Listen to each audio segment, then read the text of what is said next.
Welcome to new TV Telugu.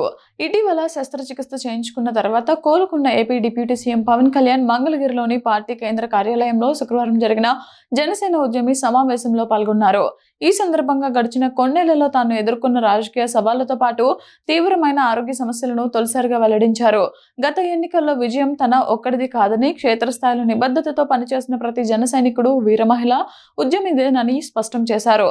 Party భవిష్యత్తు నిర్మాణం, భావజాల వ్యాప్తి, ప్రభుత్వంలో జనసేన పాత్ర వంటి కీలక అంశాలపై కార్యకర్తలకు సుదీర్ఘంగా వివరించారు. ఈ మధ్యన పక్క రాష్ట్రంలో అక్కడ ఒక పార్టీ పెట్టి విజయం సాధించి ముఖ్యమంత్రి అవ్వగానే మన ఆంధ్రప్రదేశ్లో చాలామంది మీరు కూడా అలా చేసి ఉండాల్సిందని చెప్పి నాకు తెగ మెసేజ్లు పంపిస్తూ ఉన్నారు. ఊళ్ళో పెళ్ళికి ఏదో హడావుడి ఉంటారు కదా,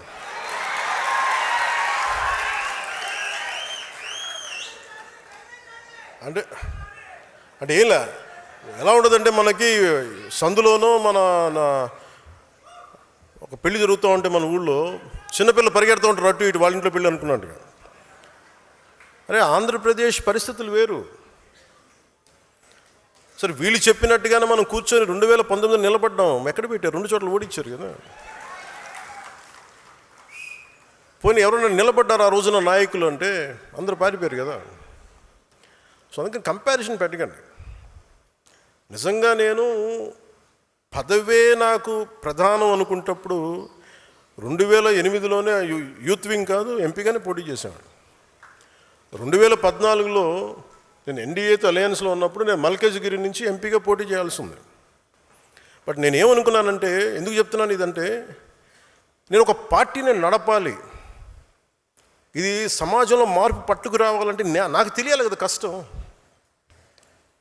ఒక కమ్యూనిస్ట్ నాయకులను చూస్తే కింద క్షేత్రస్థాయిలోకి వెళ్ళారు, నలిగారు, దెబ్బలు తిన్నారు. ఒక కాంశీరామ్ దెబ్బలు తిన్నాడు, నలిగారు. ఒక పార్టీని నడపడం ఏదో కూర్చోబెట్టి ఎదిగేయటం, వచ్చేయటం, పదవిలో కూర్చోవడం కాదు. ఎలా నడపగలవు? ఒక సమూహాన్ని నీతో పాటు నడిపించాలని నీకు ఎంత సత్తా ఉండాలి, ఎంత అవగాహన ఉండాలి నీకు. నువ్వు ఆ భావజాలను కట్టుబడి ఉంటావా లేదా అనేది మనకి తెలియాలి. అందుకని ఇవన్నీ నిర్ణయించుకొని ఒక దశాబ్దం నేను నలుగుతానని నిర్ణయించుకున్నాను. అది 2007 నుంచి మొదలుపెట్టిన ప్రయాణం 2014-18 దాకా నడుస్తూనే ఉన్నాను. నలిగిన దశాబ్దం.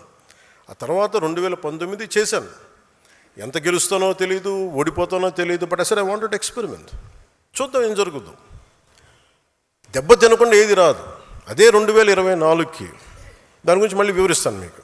అంటే ఇవన్నీ నేను ఒక పార్టీని నడపడానికి ఎంత బలం ఉండాలి, ఎంత భావజాలం ఉండాలి, ఎన్ని కఠినమైన పరిస్థితులను ఎదుర్కొంటే తప్ప నేను నడపలేని పార్టీని. ఈ రోజున అందరూ నన్ను వదిలేసిన నేను పార్టీని చాలా ధైర్యంగా ముందుకు తీసుకెళ్ళగలను. ఆ ధైర్యం నాకు ఈ సుదీర్ఘ పుష్కరకాలం నాకు ప్రయాణం నాకు ఇచ్చింది.